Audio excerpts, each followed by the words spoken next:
મિત્રો આપણે આગળ વધી રહ્યા છીએ 21મા પ્રશ્ન તરફ. 21મો પ્રશ્ન આપણી સમક્ષ આવી ચૂક્યો છે. MS વર્ડ ફાઇલની પ્રિન્ટ લેતી વખતે બાઇન્ડિંગ સાઇડની જગ્યા છોડવા માટે નીચેનામાંથી કોનો ઉપયોગ કરવામાં આવે છે? તો MS વર્ડ ફાઇલની વાત છે.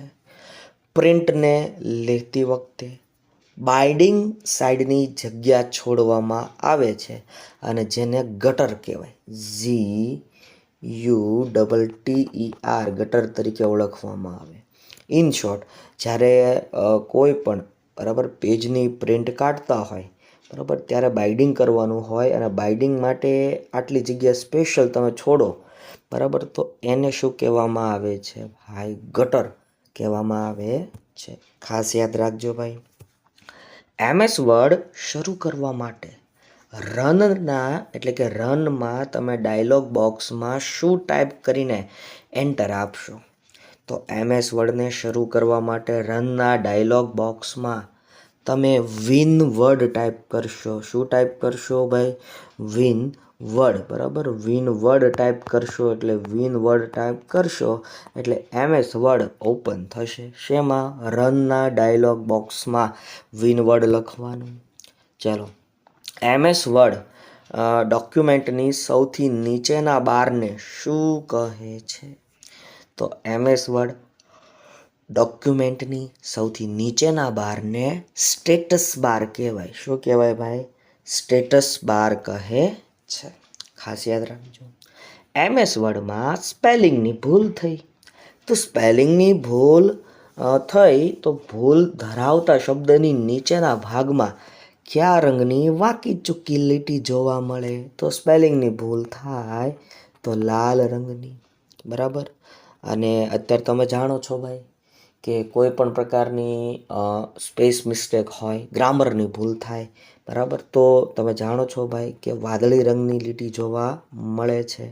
તો આવું પણ યાદ રાખતું જવું પડશે ભાઈ.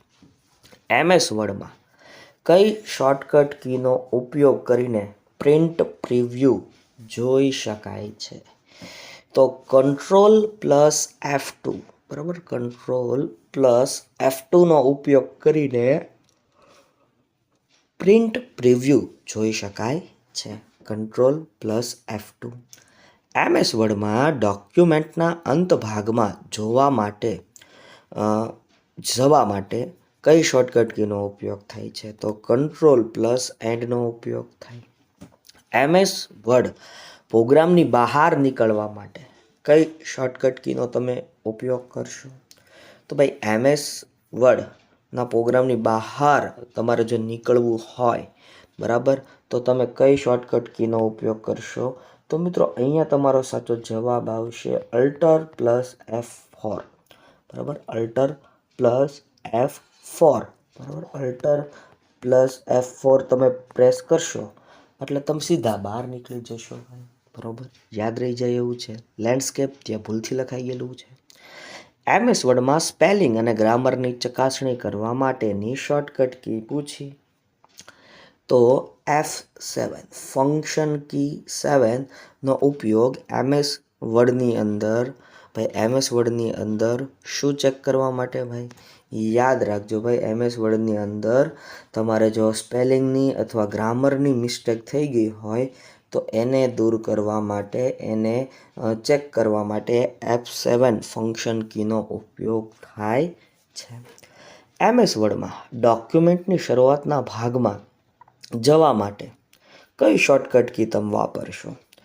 તો કંટ્રોલ. બરાબર, Ctrl+હોમ કી પ્રેસ કરશો ને એટલે MS વર્ડની શરૂઆતમાં તમે તરત આવી શકો છો ભાઈ. બરાબર, તો એ પણ એક યાદ રાખજો ભાઈ. MS વર્ડમાં કયા પ્રકારનો પ્રોગ્રામ છે? MS વર્ડ એ કયા પ્રકારનો પ્રોગ્રામ છે? તો વર્ડ પ્રોસેસર. MS વર્ડ બરાબર, MS વર્ડ એ વર્ડ પ્રોસેસર પ્રોગ્રામ છે. ખાસ યાદ રાખજો. ચાલો, થ્રેશર્સ. બરાબર, થ્રેશર્સ માટેની શોર્ટકટ કી કઈ છે? તો થ્રેશર્સ માટેની શોર્ટકટ કી છે ભાઈ Shift+F7. Shift+F7ની વાત છે. MS વર્ડમાં મેક્રો માટેની શોર્ટકટ કી કઈ છે? તો MS વર્ડમાં મેક્રો માટે અલ્ટર પ્લસ F8, બરાબર, અલ્ટર પ્લસ F8 પ્રેસ કરો એટલે મેક્રો ઓપન થતો હોય છે. ઓપન ઓફિસમાં વર્ડ એપ્લિકેશન જેવું કાર્ય કરતી એપ્લિકેશન કઈ છે? તો ભાઈ ઓપન ઓફિસમાં વર્ડ એપ્લિકેશન જેવું કાર્ય કરતી એપ્લિકેશન રાઇટર છે ભાઈ, ખાસ યાદ રાખજો. રાઇટર MS ઓફિસ જેવું જ કાર્ય કરે છે જે ઓપન છે, ઓપનવેર સોફ્ટવેર કહેવાય જેને.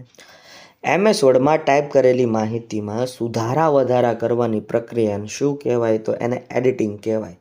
શું કહેવાય ભાઈ? એડિટિંગ કહેવાય છે. MS વર્ડમાં તમે જે લખાણ લખ્યું છે એ લખાણના ફોન્ટને મોટા કરવા માટે કયા વિકલ્પનો ઉપયોગ કરશો? તો તમે કંટ્રોલ, બરાબર, પછી શિફ્ટ, ત્યારબાદ જે આ સાઈડનો એરો છે, બરાબર, આ પ્રેસ કરશો ને એટલે અક્ષરની સાઇઝ જે હશે ને, બરાબર, એમાં વધારો થતો જશે. એમાં શું થશે ભાઈ? એમાં વધારો થતો જોવા મળતો જતો હશે, ઇન્ક્રીઝિંગ થતું જોવા મળતું હશે. ખાસ યાદ રાખતા જાઓ ભાઈ. ચાલો આગળ વધીએ. MS વર્ડમાં ફોન્ટ અને ફોન્ટ સાઇઝ બદલવા માટે કયા ટૂલબારનો ઉપયોગ કરવામાં આવે છે?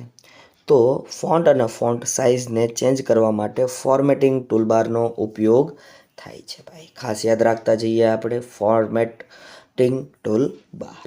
MS વર્ડમાં પેજ નંબર આપવા હોય, સેક્શન નંબર આપવા હોય, બરાબર, પછી કર્સરનું હાલનું સ્થાન તમારે જાણવું હોય તો વગેરે કયા ભાગમાં જોવા મળે છે? કયા ભાગમાં જોવા મળે છે આવું કીધું એટલે સ્ટેટસ બારમાં. તમારે પેજ નંબર આપવા હોય તો ઇન્સર્ટ મેનુમાંથી આપી શકાય, બરાબર. એટલે બંને પ્રશ્નને આપણે જોઈને આગળ વધવાનું ભાઈ. ચાલો, હેડર અને ફૂટર એ કયા મેનુમાં જોવા મળે? તો આ હેડર અને ફૂટર ઇન્સર્ટ મેનુમાં તમને જોવા મળે છે. કયા મેનુમાં જોવા મળે? ઇન્સર્ટ મેનુમાં જોવા મળે છે.